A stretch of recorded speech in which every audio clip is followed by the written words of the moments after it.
for somebody who's already in the business, I would say it's to really listen and learn from the people that you're speaking with, learn to have a critical eye on things and not just looking to place somebody to make a fee. This is a business of humans, and the client wants a human perspective, the candidate wants a human perspective.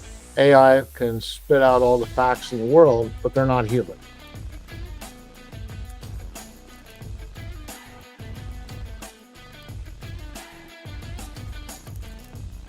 Hi, folks. It's my honor and privilege to welcome John Marshall from JM Search, founder and CEO of JM Search, to the podcast. John, thank you for taking the time to speak with us today. Thank you, Fahad. It's good to be here. Thank you. So, John, usually what we do is we let our guests give us an overview about their career. So, why don't you take it away for us, and starting right from after college, tell us a little bit about yourself. So after college, I graduated actually in 1976 from the esteemed elite Ohio Wesleyan University, which it was not, to be honest with you, but nonetheless, that's where I graduated from. And I came back here and ended up seeing an ad for a management consultant trainee in the local newspaper. I said, well, that sounds interesting, management consultant trainee. It was a two-person search firm. Okay. So I go in and interview. I get the job there based on absolutely zero qualifications, except that I was a cheap hire. And I ended up working for this small executive search firm for 3 years. Mm. And while I was doing it, I did bring in about 5 of my friends who were someone like me, graduating from college, didn't know what they wanted to do. And it was a place to hang their hat. And after 3 years, I didn't really I'd gotten I'd put it this way. I think I'd learned everything I was going to learn from the owner of it. So at the age of 25, I decided at that time I had no responsibilities. By the way, I could live on $100 a month. And so I went out and started JM Search. I used the initials JM because I figured, well, if I'm out pitching and selling, I have my name behind it at least. So I'm on those lines. And, quite frankly, my expenses were also about $120 a month. Rent was $40. I had an old metal desk and a metal filing cabinet and a Selectric typewriter. And my greatest expense was back then the phone bill and mailing resumes. Right. Fax machines, there was nothing. This is how you did business. So I did that, and I was a one-man band for about 4 years. I then talked one of my college roommates into coming up, and joining me, or he talked me into letting him join me. And a year later, my other college roommate came in and joined. So it was sort of like the 3 of us. And from there, we started to build it. And we went through some peaks and valleys. There's no question about that. Yeah. And, but we were making enough money to live on, pay the bills, etc. But at this juncture, we were actually really working hard and building something. And, then sort of technology came. We, bought our first fax machine. I'll never forget in 1988 buying our first computer, if you can believe that. And, a couple of years later, we got sort of monitors on the 7 desks that we had of the people we had. Wow. And, because that's what it was like back then. I mean, we were actually a little bit ahead of our time having computers and developing a database that we bought off the shelf. We started growing it. We hit the internet bubble in 99, 2000. Had a huge, up. We were doing a lot of search work in technology. Prior to that, we'd been strictly in manufacturing. So from there, we, went into technology. As we all know, the the bubble popped, and we were back doing about $2 million in revenue, down from six. And Mm, we started to slowly build it back up. mm, At that juncture, we became, you know, a $6 million firm, profitable, doing well in manufacturing and technology, but we had hit a wall. mm, At that juncture, brought in a outside consultant who really started to drive us. We broke into different practices. We gave, people. I was just in for this thing where I was being interviewed, and they said, what was the thing? I said, well, we made broken into 5 people into practices. We had about 24 people at the time. And mhm. gave 5 people that never had any management experience the chance to manage and report into Bob Sargent, one of my partners, and to me. And from there, we really started building and growing it. And so, bottom line is, over the last 15 years, we're now a $110 million search firm. It has Wow. been all organic. We have 260 employees. We're, I think, 10th ranked in the country now as far as retained search firms. Yeah. And we have offices in Philly, New York, Boston, Dallas, Chicago, Atlanta. Our headquarters is still here in King of Prussia. Right. But we have a great culture and a great team, and the team really have been the group that have built and grown this thing. And I think it's ironic that 5 of the 6 people that were put in those quote unquote practice leader roles are still in the company and still in those roles. They just have built their roles from a million a quarter to 10, 15, $30 million practices. So it's turned out very, very well. Amazing. So, John, looking back 4 decades, 0 to $110 million, can you break down for me, what were your different challenges going from 0 to 10, 10 to 20, 20 to 70, now getting into the 100 million plus range and then beyond? You personally, and as the firm, as you're growing from an organically small company, very different culture, to now 100 million plus company, where you now have to basically, you had to reinvent yourself. Can you highlight those for me? Well, 0 to 10 was a question of just hard work, perseverance, and time, and in fairness, letting people develop. Mm, We didn't bring in, you know, we didn't have the money to bring in really experienced people, quite frankly. right. So it was more all of us growing up together and improving and getting to where we need to be. Going from 10 to 40, 50 million, we started bringing in a higher level of sophisticated people. We formed an advisory board, a very strong advisory board of senior leaders led by Chuck Weiss, who was our consultant at the time, who still is chairman of our advisory committee. Um, so we did that. And, at 30, 40 million, then we started to build our infrastructure with HR, Mm, market, upgraded our finance. Our finance was our senior IT person and somebody who ran the books. right. And, we've obviously sophisticated all of that. We're now on Sage and, you know, our whole, an IT group and everything. So it's, we've grown through our infrastructure, our people leadership, the whole skills, that you need to build and grow a company. Yeah. So when you were smaller as a firm, I'm sure most of the decision making fell on your plate. Yep. How has that changed now from what it was previously? We have different committees. And one of the things was like finance committee, an equity committee, a talent committee. Um, and part of the reasons of having those committees was to allow different people in different facets of the company help make decisions about how the firm should be run.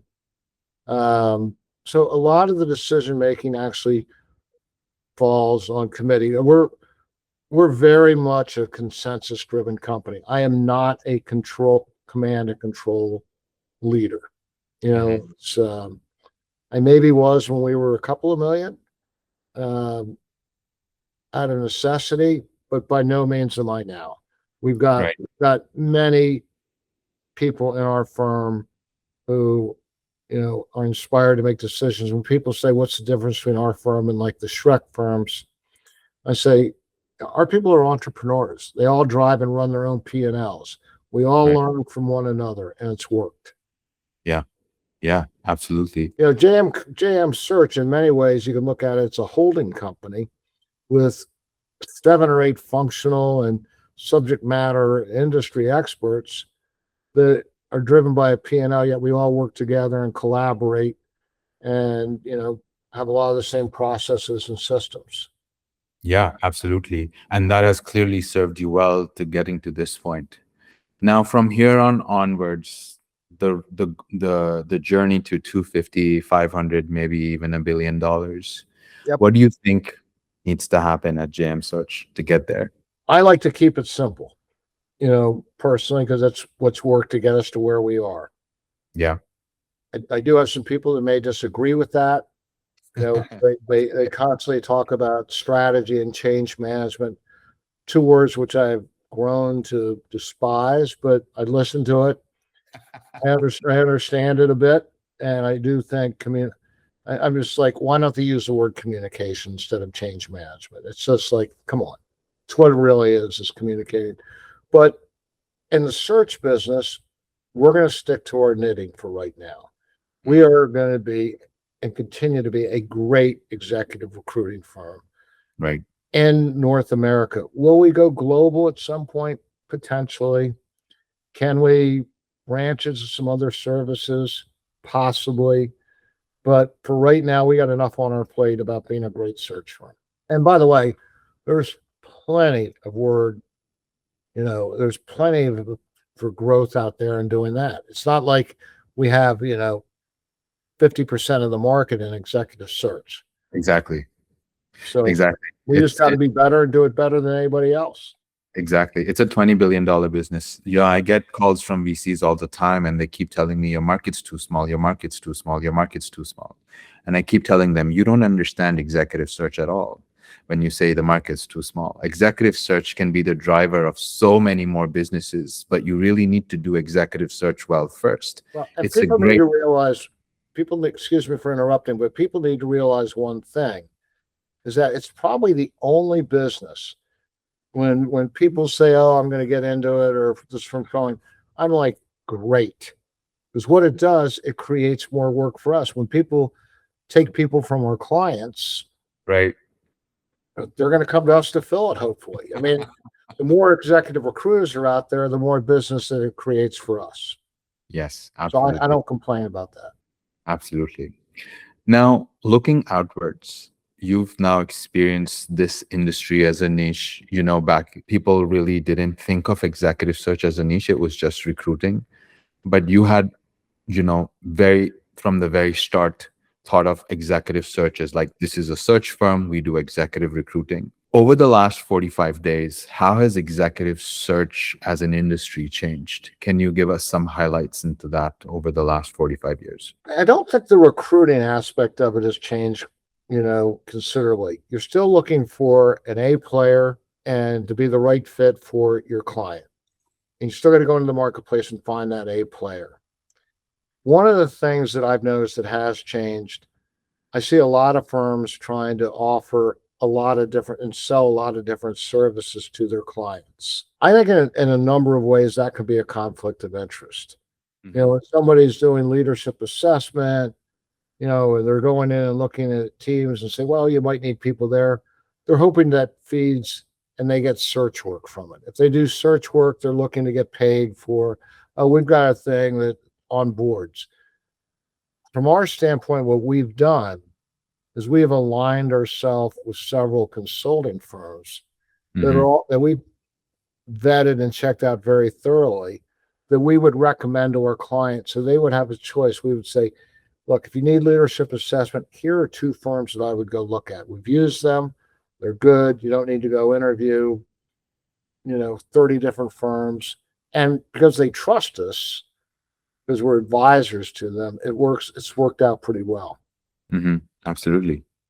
And beyond that, do you think the way executives get hired in executive search has changed? Traditionally, it was, this is my Rolodex. I'm going to call my Rolodex. Now there is no Rolodex. Like, you can pretty much get to anybody you want to. So what's a differentiator of an executive search person? You know, the differentiator, in my view, is the same as it was 40 years ago. Mhm. It's you've got to assess somebody well, understand their motivations, know if they're that A player or not, have that it factor. And the people that try to hire just by going through LinkedIn or ZipRecruiter, whatever it might be, or having their board throw them some names and then they hire somebody. I totally disagree with that format of hiring because there's no way, that the people aren't putting the time in to, and nor do they have the experience to really vet and check these people out. Mm. They can be candidates. Like people will often say that, oh, I've got a great candidate. And I'm like, really? Wow. Well, look at his resume. I'm like, have you checked this person out? Yeah. No, but I've spoken to them on the phone. I'm like, until you really check somebody out thoroughly, Right. that, you don't know if you have a great candidate or not. Right.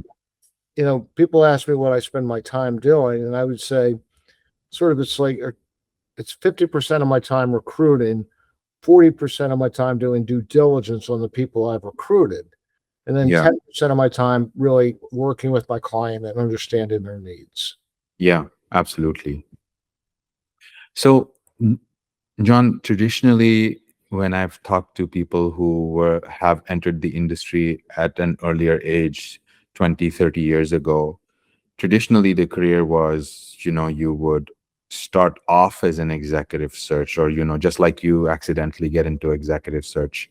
Now we're seeing a lot of the folks that are coming into executive search have operational backgrounds, they Mhm. have management consulting backgrounds, and they're coming into search, you know, a lot of the times because it can be a very fruitful business for them. In your experience, coming directly into search versus coming into search through an operational background or a management consulting background, how do these consultants differ from each other?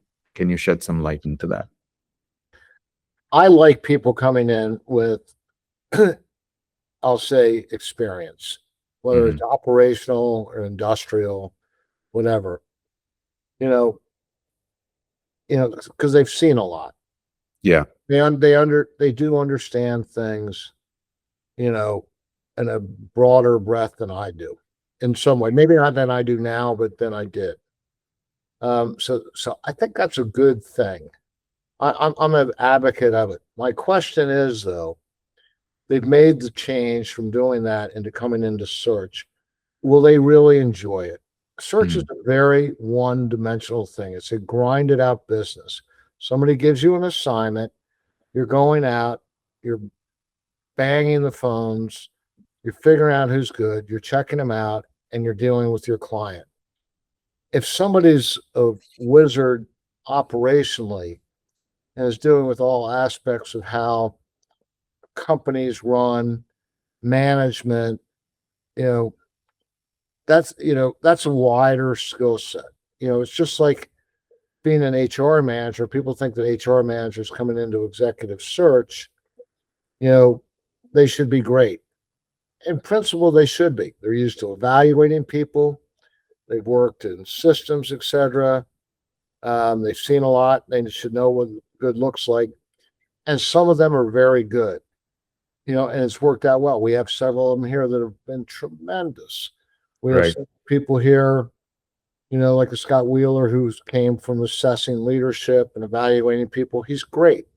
Right. But search is not for everybody. Yeah. And one of the things we've done here, which is also a differentiator, is people like that. We've gotten involved in other aspects of our company, leading and managing people, being on committees, et cetera, because it's just a waste of their skill set just having them do executive search inside and out. Right. Yeah, absolutely. So, you know, talking about career progression, in the past, I'm talked to a lot of consultants and, folks that are 20-year, 30-year veterans.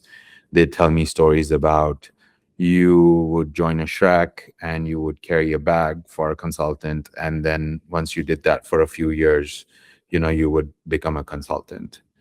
Now the Shreks have a lot more rigid structure where you start as an analyst, you then become, a senior analyst, then a researcher, then an associate, then a junior consultant, then a consultant, then, if you're lucky, you graduate into becoming partner.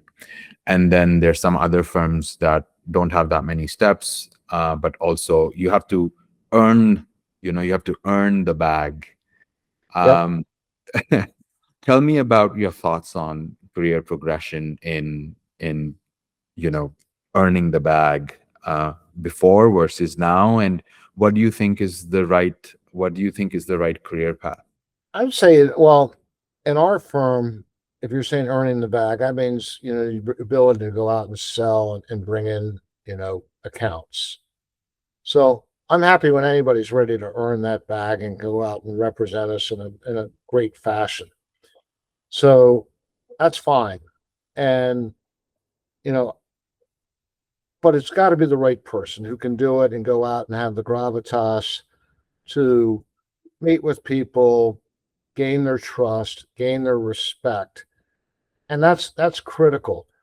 You know, I would say at a firm like ours, even though we're large, considered large now, we're no longer a boutique firm, but Mhm. you can probably get there a little bit faster. Mhm. I would say one of the nice things about a Shrek is, in all fairness, I think you do get good training there, but I also would say, and you get to work on more senior level positions, you Yeah. know, but generally with corporations, although they're cranking into private equity left and right too, but um, but you're still a little bit more of a number there. Mhm. And you know, here you can move up and get into a leadership role more quickly than you can at a Shrek firm, without any question. Right. So in a society where it's becoming more and more impatient, I think that's an advantage, in being in a firm like ours. Right. Yeah, I mean, a lot of junior folks that I talk to in the industry, they want to make big bucks. And that's one of the reasons the smart people want to stay is they want to get to the point where they're making big bucks quickly, relatively quickly. So And I you can get make big bucks here. I can tell you that we have a great equity program. You know, we generally don't lose people because of money, particularly at the partner, managing partner level. right, They're making we joke they're making more here than they could in any other industry that they could ever go to. right. And I'll include myself in that too. So yeah. That's awesome. So, John, on that topic, we talked about a little bit about what's the right structure, equity, what's the right pay structure for, partners, and things are evolving. Our industry is having some level of consolidation. People are coming up with interesting equity structures and payment plans. And can you shed a little bit of light around what JM Search does and, Yeah, why? we have 85 equity holders in here now Right, from varying degrees. And you know, our equity plan it's very simplistic. People are, we have an equity committee. We look at equity for our high performers. They, decide that they earn equity, they can buy equity, but pretty much they get the distributions from the profitability of the firm to buy their equity. They don't really come out of pocket over a period of time. And they're buying into it over a period of time, but they're also paid out when they decide to sell it or retire over a period of time. Right. And so it's it's the best thing that we have going here. I mean, we've had even private equity firms that have all come in and looked at this. They said it's the best equity program they've ever seen. Yeah, Amazing. and they're like, we can't afford you. It's Yeah. like, you know, you're you do so much for your shareholders that, if we were to buy you and they stick with you in 3 years, Right. they, even though we pay them, they have they have you and they have it all on the comp. So Right. Yeah. I it's the one thing, it's one thing we've done exceedingly well. One of the things. Yep. I hear that a lot from the folks at JM Search. They're very happy with the pay plan and how it's structured. And it, a lot of people say that, you've distributed your wealth when you didn't need to distribute it. So what was the thinking behind that? Like you're basically, it's for a founder who owns a lot of the equity, it would be tough to just be like, I'm gonna give this away. But obviously it's served GM Search well because it's grown the I didn't, I'll be honest with you. I didn't even think twice about it. I look at it this way, is that, you know, one of my mindsets was it's my job to create, wealth and financial security for the people that work here. I care Mhm. about Mhm. that. And I think if you were to ask almost anybody here, they would say the same thing. Um, and creating valuation of their equity and making it really worth something through growth. You know, they've made out very well, and I'm really happy they did. As a result, I've made out very well too. I'm not complaining. I Mhm. don't, some of them, I mean, I'm 72, so a number of them will be around a lot longer and they'll make more money off their equity than I made off mine. And I couldn't be happier for them. That's amazing. You only need so much. Yeah. It's like my wife gives me a hard time. She goes, I'm married to the only person who loves making money but hates spending it. So it does, it works. Yeah. How are your kids? Do they hate spending money too? Uh, One of them does, and is a very good saver. The other one, you would think he has a money tree in his backyard, and I would say he does, me, but and he works for a competitor of ours, Oh, wow. Amazing. and so, um, but I have a feeling at some point he'll be over here. Yeah, I that's wanted great. him to go out and really get exposed to other things with other groups, and I was very good friends with the CEO and chairman of that company, and it's been a good thing all the way around. Of course, that's the best thing to do. Give them diverse exposure. Yep. My dad used to be a saver, loved making money, but loved not spending it. Like he would wear shirts out for 12 years and not change his shirts. It was like crazy. But for me, when because of that, I also started out being that way, but now I've drifted like more towards the spending side where I like to spend. Yeah, Um, I may get there at some point. I'll buy what I want, but I mean, I'm still a big Costco fan. You yeah, know, I so do am buy I. my shirts. I do buy my shirts from Brooks Brothers, Right? but Great but brand. I mean, like 6 years ago, I went to Costco and there was these pants that fit well, and I loved them. I bought like 10 pairs of them. I said, you know what, I'm going to have them forever. And then I had a deal with Cole Haan through a friend, and I bought like 8 pairs of Cole Haan shoes that I like. Unfortunately, four of them have still never been worn and are still in their boxes. But but I don't really feel I need a lot. That's great. Absolutely. That's the best. I'm not It's going when out you, and buying an Armani suit or something like that. yeah, it's when you have this feeling of being rich in your heart, right? When you're content. That's what matters because you can make all the money in the world, but if you don't feel rich, you're not rich. It's I about how agree. so so shifting gears a little bit, John, talking about the anatomy of a CEO or even, broader strokes C-suite folks.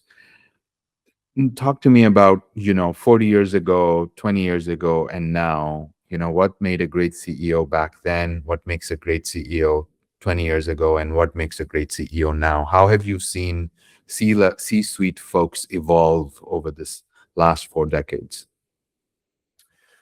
If I look at, the people we place and all that, they've got to be they've got to be great people. I mean, at the end of the day, they need to be empathetic. Their people have to have a lot of trust in them. Yes, they need to know the numbers. They need to be bright. They need to be, strategic and hold people accountable and all the things that are table stakes. But if their people don't like them and Yeah. have confidence in them and trust them, it isn't going to work. So when I'm interviewing and assessing CEOs for my clients, I'm making sure they have that it factor. And I'm really drilling down and talking to the people that have worked for them over the years, what they think. If they had to put their life savings behind this individual, would they? You got to make sure the person gets it. The old days of Al Dunlap, if you want a friend, get a dog and all that stuff. That, Yeah. that's those days are over. Yeah. And have you ever come across a person that, looks unconventional, fails those check marks, but still ended up being great, or vice versa? Where they look great on paper, people you think will love them, but didn't end up doing so well. All the time. I mean, first of all, everybody looks great on paper. I Yeah. never seen anybody saying, "Oh, I didn't double EBITDA," or "I was at the bottom 80% in returns," or all that. Or talking. It's just something you got to spend the time and getting to know them a little bit and building a relationship. And that's what takes the time in this business of seeing really what you think of somebody. And then you can see what you think, but then you've really got to have great judgment in assessing somebody and seeing what they're about. Hmm. And if you see something that doesn't look right, go back and dig into it and dig Hmm. into it hard, Yeah. because you owe it to your client to fair. That's what they're paying us for, is that expertise. And that's Yeah. why we have a partner led model, because I know it does take time. Right. Is it gut feel? Do you get, butterflies in your stomach when you're like, something feels off about this person? Or is it just the work, just the due diligence has Something to? feels off, Yeah. going after it hard. And I Yeah. have no trouble in saying to a candidate, listen, you know what? I'm getting this sense. Walk me through why I'm feeling this way. Yeah. Tell me about it. Now, I've been fortunate. I've always had that confidence to be able to say whatever I want. Right. Even when I was 26 and I would say it to people that were 45 and way more successful than I was. But if I sense something, I'm going to bring it up Yeah. That's and awesome. I'll see what they're going to say. And I'll then keep drilling down and asking more and more questions as to why they're saying that, et cetera, et cetera. Perfect. Thank you for that. Um, I want to talk a little bit about, private equity. And private equity as an asset class has become so major in the United States. Yep. And JM Search has a huge focus on that asset class. Can you talk about, you know, how you've seen this asset class evolve, and then why did JM Search as a company really decide to focus on this segment?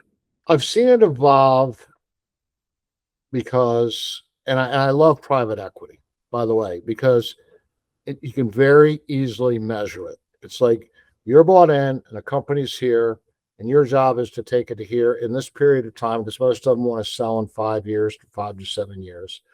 So I like that sense of urgency. Hmm.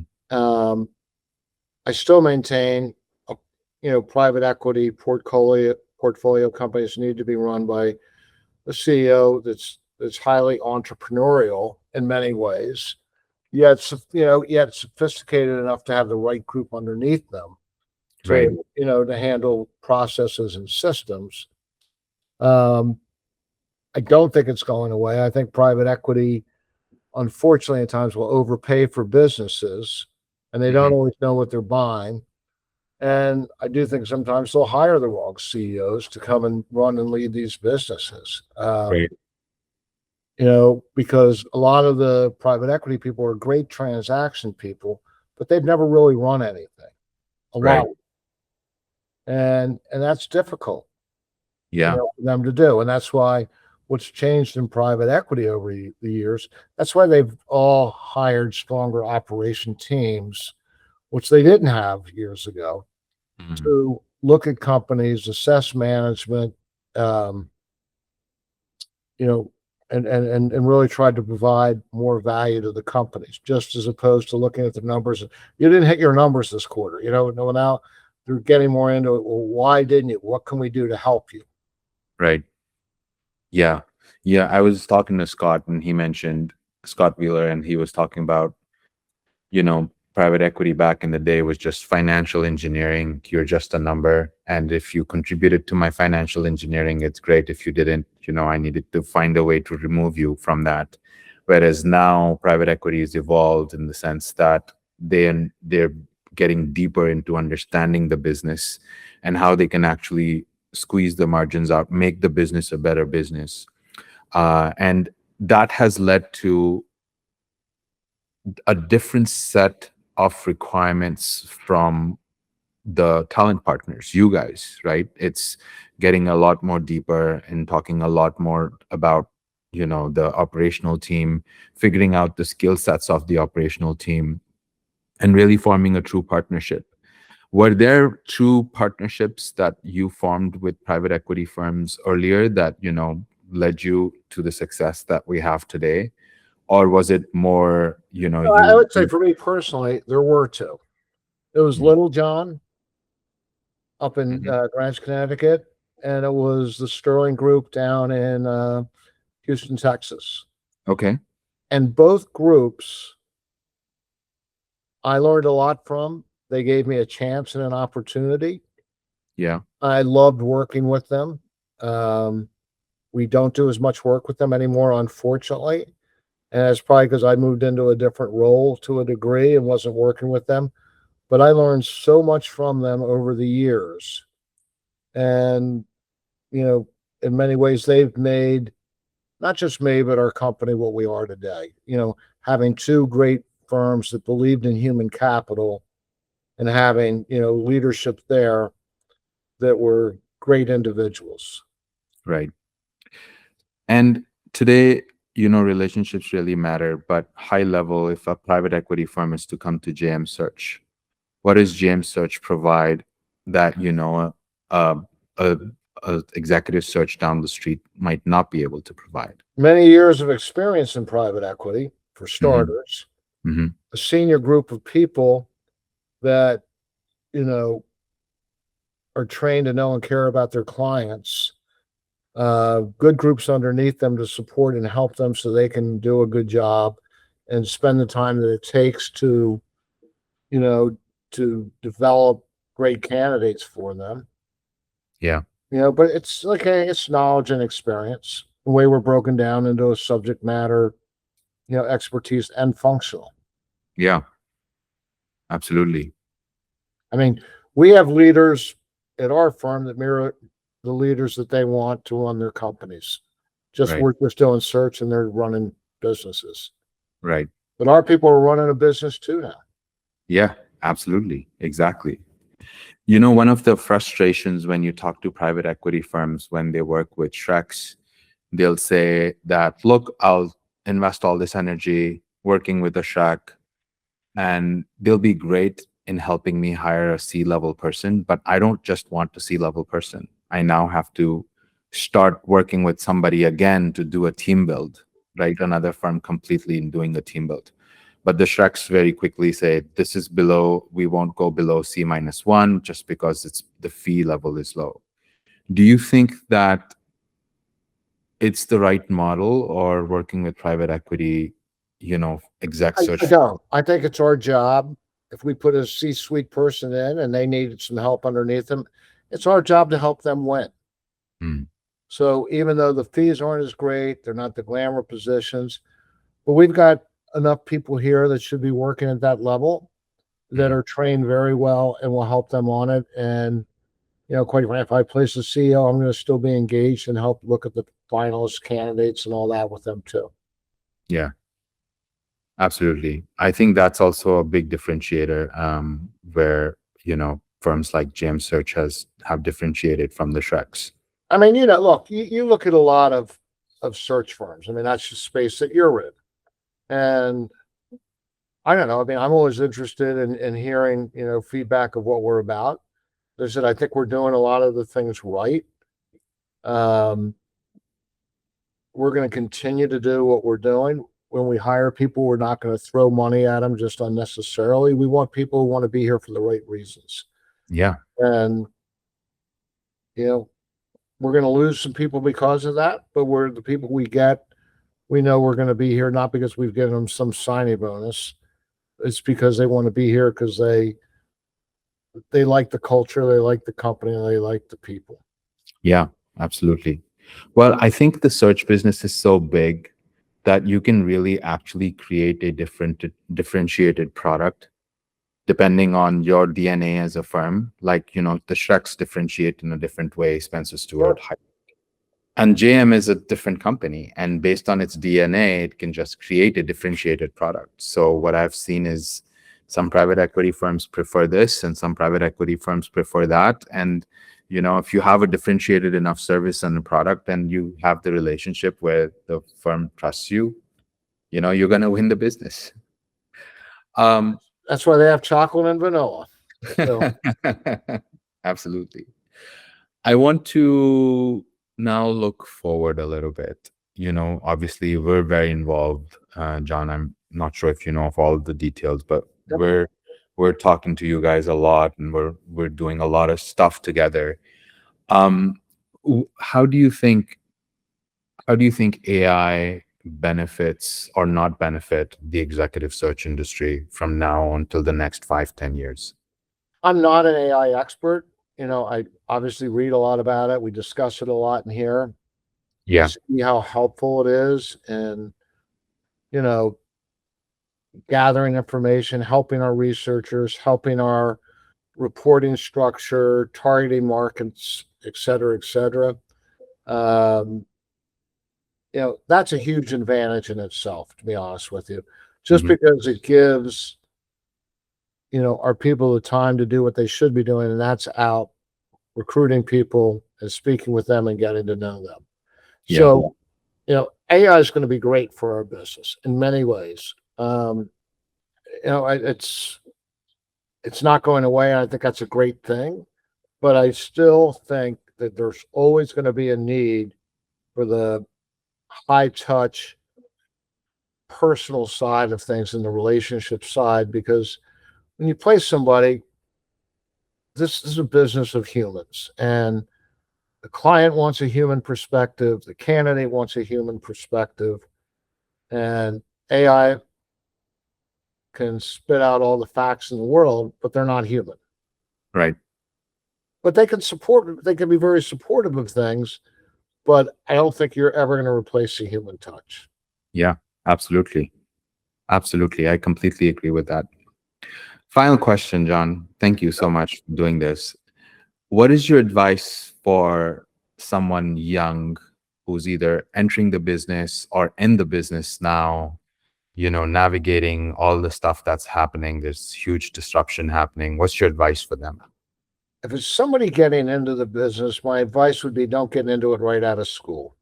I would go work for somebody, sell, do something like that, where you get to really hone your people skills, see what a company's like, Right. learn a bit about an industry.